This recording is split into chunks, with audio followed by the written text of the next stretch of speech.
Story 1 by Anonymous. 4 years ago, I found myself residing in a quaint, one-bedroom dwelling with one of my dearest friends. Our living situation was primarily dictated by financial constraints, compelling us to settle for a more modest abode. Within the confines of this arrangement, I claimed the futon in the living room, while my friend took possession of the designated bedroom. This chapter of my life unfolded during the fall season, as the brisk chill in the air began to permeate our surroundings.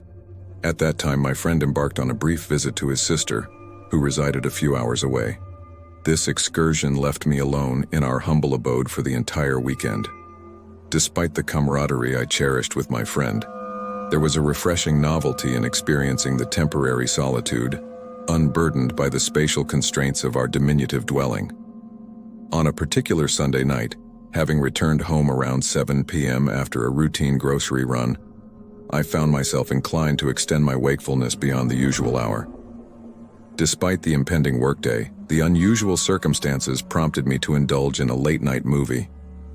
As I lounged on the couch, immersing myself in the storyline, a faint thump resonated from down the hallway after about an hour. Glancing over and finding no visible cause, I dismissed it as the commonplace creaks and groans inherent to our living space, continuing with the cinematic experience. For the ensuing 30 minutes, an eerie silence pervaded the atmosphere, erasing the inconspicuous thump from my conscious thoughts. After concluding the movie, I took a moment to replenish my water bottle and transform the futon into a makeshift bed. Engaging with my phone, I eventually succumbed to sleep around 11 p.m. Upon waking, the weightiness in my eyes and the blurred vision hinted at the lateness of the hour. Perplexed by the abrupt interruption of my slumber, I intuited that it was still the dead of night. As I rubbed my eyes, a faint wooden creaking sound reached me from the far end of the house. Startled, I became fully alert, my heart quickening as I left the comfort of the futon to investigate. By the time I reached the hallway, the creaking had ceased, leaving me with an unsettling feeling as I approached my friend's bedroom door. Leaning against it, I strained to detect any residual sounds, but the house remained eerily silent. Gradually turning the door handle and gently pushing it open, I was met with the seemingly vacant expanse of the room.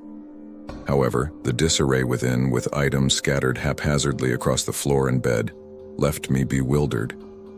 Venturing further into the room, I flicked on the light, and in the periphery of my vision, a shadowy figure moved away from the gap between the closet doors. Panic seized me, prompting a hasty retreat from the room as I slammed the door shut. Racing to retrieve my phone, the ominous sounds of the closet door opening and footsteps echoing in the hallway fueled my urgency. With phone in hand, I made a swift escape toward the back door, catching a glimpse of a formidable figure advancing down the hallway. Fortunately, my retreat through the backyard went unchallenged, and the mysterious intruder did not pursue. Finding refuge in a secure location, I promptly contacted the police. Despite an exhaustive search, they unearthed nothing substantial to identify the intruder or unravel his motives. The lingering uncertainty suggested he had surreptitiously entered the house during my absence, likely seizing the opportunity when I ventured out for groceries. Upon recounting the harrowing ordeal to my friend, we unanimously decided to vacate the premises, harboring the hope that our paths would never cross with that unsettling intruder again. Story 2 by Marty L. Once more in the nascent years of my 20s, I found myself navigating the realms of homeownership, proudly standing as the sole proprietor of my inaugural house.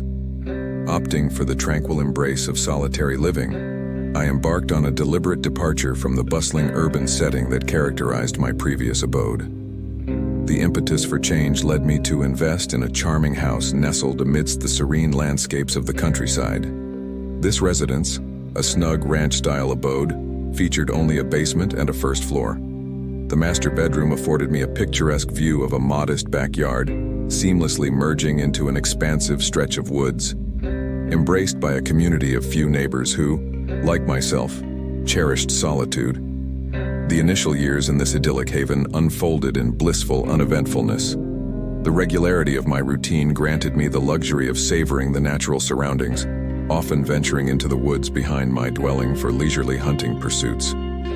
The scarcity of unwelcome guests and the uncomplicated act of leaving my garage door ajar from sunrise to sunset during those tranquil first 2 years significantly contributed to an overall sense of contentment. While my domestic life thrived in this tranquil setting, my professional endeavors were characterized by the rigors of a demanding rotating 12-hour day-night shift schedule. Navigating the challenges of transitioning between night and day shifts became a familiar struggle, yet the inherent predictability of the work schedule allowed for some semblance of planning, especially when it came to anticipating well-deserved days off.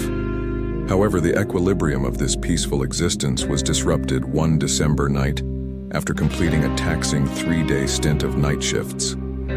The usual tranquility was marred by a blanket of snow that had descended since the early evening, covering the ground with a few inches of the soft white powder by the time I retired to bed at 11 p.m. Attempting to recalibrate my circadian rhythm to a nocturnal sleep pattern for the impending days off, I awoke at 3:00 a.m. to an unsettling silence that pervaded the entirety of the house. Lying in the profound darkness, hoping to drift back into the embrace of slumber, my tranquility was violently shattered by the resonant banging outside my bedroom window. The distinct sound of someone endeavoring to open the locked basement Bilco doors reached my ears, jolting me into action. Swiftly navigating down the extended hallway to the opposite end of the house, I reached the rear sliding glass door. With a decisive flick of the outdoor floodlights, I scrutinized the area around the basement doors, only to discover their eerie vacancy.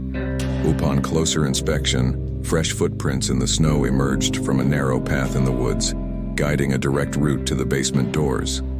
Notably absent were traces of snow on the door handle, indicating recent tampering.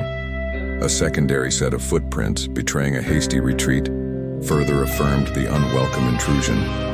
Maintaining vigilance until almost dawn, with the floodlights casting an eerie glow over the rear of the house, I contemplated the notion of tracking the footprints into the woods at daybreak. Regrettably, the combination of newly fallen snow and the relentless gusts of wind had obliterated any telltale signs of the intruder's escape. It dawned on me that the would-be intruder likely detected my approach down the hallway, prompting a swift escape into the shadows of the woods.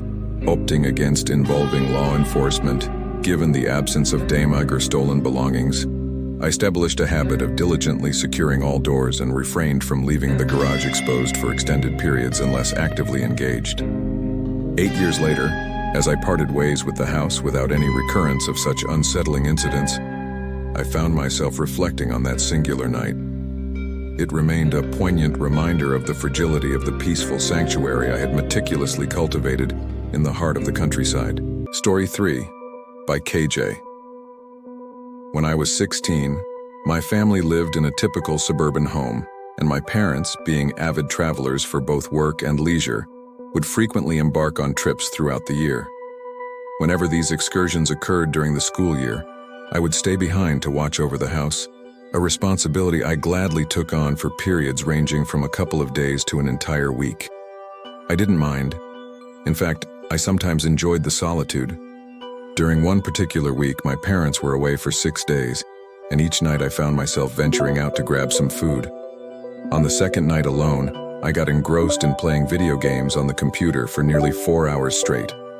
Since it was a Friday and I didn't have any homework to worry about, I decided to stay up late. However, around 8:15 p.m., I realized I hadn't eaten anything yet. Taking a break, I hopped in my car and drove to a nearby sandwich shop. Given the late hour, I didn't anticipate encountering a crowd, but upon entering, I noticed a lone man standing at the counter, having just placed his order. I stepped around him to place my order, and while waiting, I couldn't help but observe his rugged appearance. He was tall and slender, wearing worn-out clothes with long, thinning hair. Once he received his order, he left, but I found myself intrigued by his unconventional demeanor. A few minutes later, I collected my food, headed to my car, and left the nearly empty parking lot, reaching home quickly. In my room, I sat at my desk, turned on a video, and began eating. Although it was already 9 p.m., I wasn't particularly tired and planned on staying up for a few more hours. As I sat there, I heard a brief, subtle sound from downstairs. I paused the video and listened, but there were no subsequent noises. Standing up, I leaned into the hallway, listening again, but the house remained silent. Uncertain of the source of the sound and dismissing it as probably nothing, I decided to investigate further. Descending the stairs, I observed that everything appeared undisturbed. However, as I passed the front door, the realization struck me. I grabbed the handle and shook it, reproducing the exact sound I had heard earlier. Someone had tested the door. Quickly checking the peephole and finding nothing, I hurried to the back door. Scanning the backyard, I spotted a figure facing away from the house, standing at the shed door. After a few seconds, I was almost certain it was the same man I had seen at the sandwich shop earlier that night. However, in a sudden turn of events, he forcefully opened the shed doors and stepped inside. Seeing this as my opportunity to act, I sprinted to my room, dialed 911, and watched the shed from my window. The operator assured me that officers were en route, but less than a minute later, the man emerged from the shed, holding several large tools. He hastily approached the house, heading straight for the back door. I rushed to the hallway, contemplating whether I could intervene or escape from the house. The moment was interrupted by the resounding thud of metal slamming against the back door. My adrenaline surged, and in those critical moments, I decided to make a run for it. Down the stairs and towards the front door, I emerged into my front yard and onto the street, running towards the corner of the block. Several minutes passed before 2 police cars pulled into the driveway, entering through the open front door. I returned to the house just as they apprehended the man, who was found holding a heavy pipe wrench obtained from my parents' shed. Inside the house, it was evident that the man had gone on a destructive rampage in the few minutes before the police arrived. The motive behind why he followed me home and engaged in such destructive behavior remains unknown. However, it was clear that the man was mentally unstable. Had I chosen to remain inside, there's little doubt that he would have broken into my room before the police arrived, and the potential consequences are beyond speculation.